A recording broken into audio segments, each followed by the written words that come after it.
Last time I took you through a very simple demonstration of a wonderful product from Motion Studios called Vasco da Gama. And this does many, many things for particularly travel videos, such as this one. For example, if I wanted to scuba dive from Sydney to Auckland, I can do it. It's kind of a crazy thing to do, but almost anything's possible in Vasco da Gama, as you can see in this crazy animation. Now, I don't want to scuba dive to New Zealand. What I would like to do is show you a companion project that I've written a review about for Ozcam online called StreetMaps 4 Ultimate.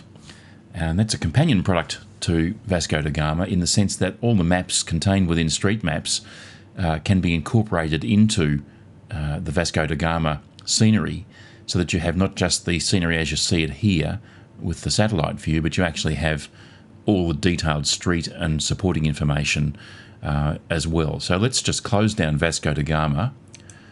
I do want to close it, and I don't want to save it, so I'll just go that, no. And then we'll open up StreetMaps 4. You start off with a map of the world like this, and you have a couple of different views. You can have your preview low-res view, or you can go full screen, and you have to wait while the map is created. There's a huge amount of data being processed. The project comes on 5 completely jam-packed DVDs and expands to about 150 gigabytes of file size on your computer. So now we have a different view, quite a large view of the world, and basically as you zoom in on this, which you can't do in full screen, but you've got to do that in preview view, but if you zoom in on this, you'll just see that you get progressively, I'll do it with this arrow, you get progressively more detail as you get closer and closer, and you move around with your little cursor thing here. So we'll come into Australia and zoom in there, and we'll come down like this, and then we'll go to our full, we'll go and set up some variables here. There's a set of controls down here, the little spanner on the globe, and you press that, and this lets you set up your map width, the map size that you're going to be working with, which in this case is 4K resolution, 3840 by 2160 pixels, but it will go up to 20k if you want to. 20k resolution is incredibly high, and not actually that very workable with most computers because of the memory load required. Now we select the map background, and there's a range of choices here. You can choose, I'll just go for SatMap Classic, and we want elevation and relief turned on so we get the full mountains. Now they've got an interesting feature here. You can turn off the water and make the water areas go transparent, which can be very handy if you're generating, for example, a weather map or something you want to have your own version of the ocean in there. Or you can turn both water and land off, and that leaves you with just the state and country boundaries, which can also be very useful in certain circumstances. But for the moment, we'll leave everything, we'll leave the transparent areas off. We'll turn country borders on, and we'll turn federal borders on. Now, you don't see anything in the low-res version, but you do in the high-res version, as I'll show you. Now, we have a range of options here. We've got these more detailed map settings, and I've got them all set to automatic, but you can see what you've got. You've got motorway networks, trunk road networks, federal road networks, residential roads, living streets, railroad networks, tram networks, Schiffsrouten, whatever they are, footways, cycleways, trackways, paths, bridleways, a huge range of options, and they can all be turned either automatic or off. Automatic means that they become visible when you reach a certain threshold of zooming. So that's just the one for the road and rail network. Toponym lets you look at state, city, town, suburb, villages, hamlets, and for each of those, I should say, you can then alter various things like choose the colour for them, choose the font size, choose the outline, colour and size for borders and outlines, and you can display the points for each of those. Now, that applies to all of each one of those, so there's a huge range of options. For example, nature lets you change all these colours for land, oceans and seas, rivers and lakes, and so on. And once you've selected those colours, you can actually save them as down. I'll just show you. We'll go down here. It's creating a map now with all these features, which takes a few seconds. And so there's our map with our satellite view. And as we zoom in on this, you'll see that we get progressively more detail. The map redraws at each magnification, obviously, because it's got to access much more information. And so now we get more cities visible and so on. We'll keep zooming in. And we'll move down to Melbourne. There's Melbourne.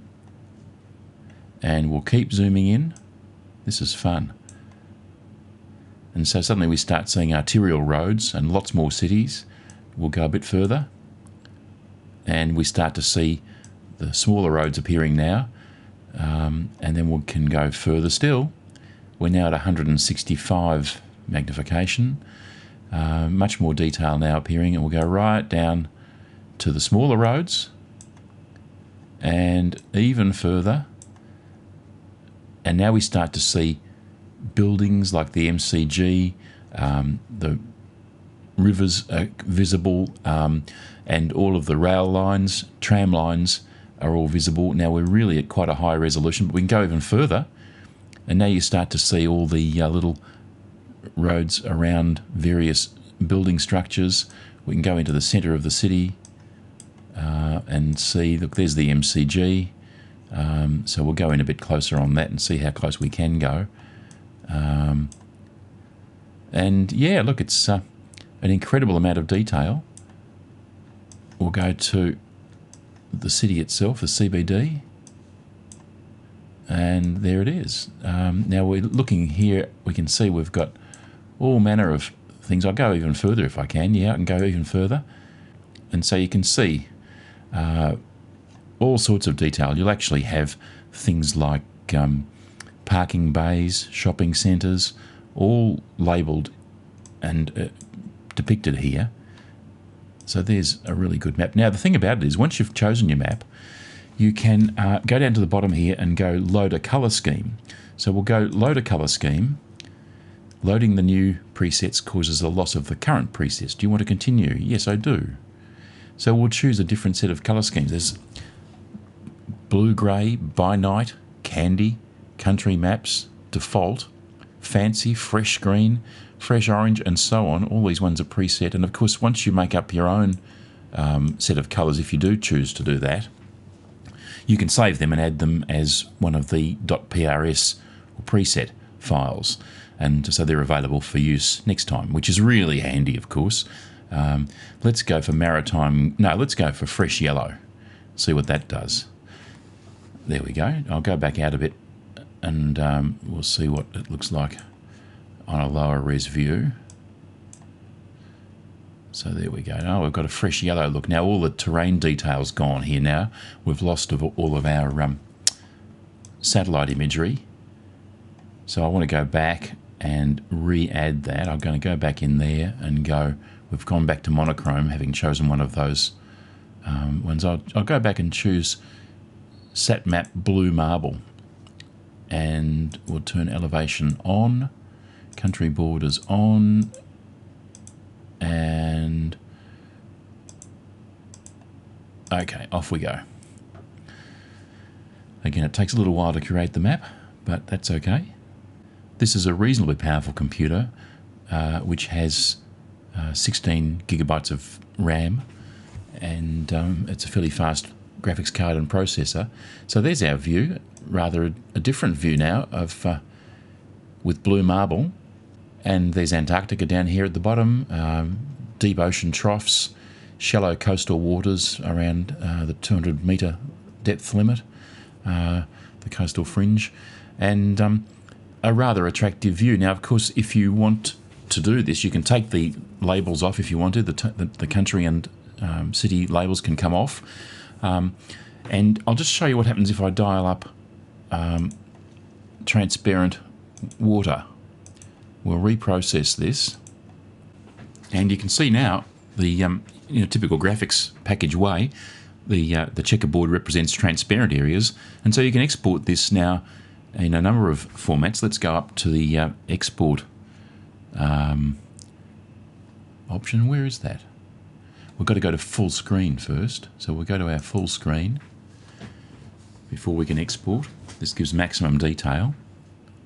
And so here's our very high resolution version with the country borders outlined in red and the state and territory borders in grey. So we'll just move it across a bit so we can see the whole of Australia.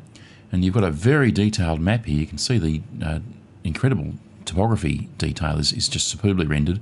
But the whole thing is on a transparent background. So you've got just the Earth with no background. Now, I've wanted to do this for years to get access to a beautiful map like this without the ocean for various reasons. And so here it is. You've got a version which you can now export in a range of formats. Now, down at the bottom right, there's another toolkit panel here which lets you change the output format. This is the output format for the created map. The default one I've got going here is what's called a GeoTIFF, and that's very important because it stores a small XML file along with the map image, which is a TIFF image in this case, but the XML file actually contains all the GPS data that's required if you want to, for example, bring in buildings within Vasco da Gama or take this map into Vasco da Gama itself. It will then be automatically placed by using the XML data that's embedded in the file. So GeoTIFF is probably the best one to use, and it will of course include transparency, but you've got other options here. You've got BMP, PPM, TGA, PNG is one of my most useful ones because again it supports transparency, and you've got JPEG which won't support transparency but is a much smaller file size. But we'll go with GeoTIFF. The language is, yeah, all that's correct, so we just go OK. I'll save this one to my desktop and I'll call it Oz No C2, but it's on my desktop so I can find it easily. And I'll just have a look for that. Oz No C. Now there's Oz No C. We can preview that. And we'll see that it's quite a big area that we've saved. And this then is the XML file which relates to this image and provides all the GPS data. Now, of course, if you want to, you can take the country and city names off. You can take the state or country borders off or change their colour and save all those variables as a set of preferences for your next map exercise. I think the point is it's a fantastically powerful project which lets you export these maps for use in your graphics packages, in your video projects, or in Vasco da Gama itself as the background for a travelogue video. And it's all royalty free. There's nothing extra to pay. The purchase price includes licenses for all of these images, which is a real boon because they're not easily obtainable otherwise. All the ones you get off Google Maps and so on, if you pursue the copyright story within that, you find that you can't actually buy the rights because they're owned by the various satellite operators who have taken the pictures that make up the composites that become Google Maps. So it's more complex than you think, and you can get away with it, but if anyone challenges you, you will lose. These maps from Motion Studios are highly accurate and go right down to StreetMap level, and they're royalty free. It's a little gem of a program. I love it.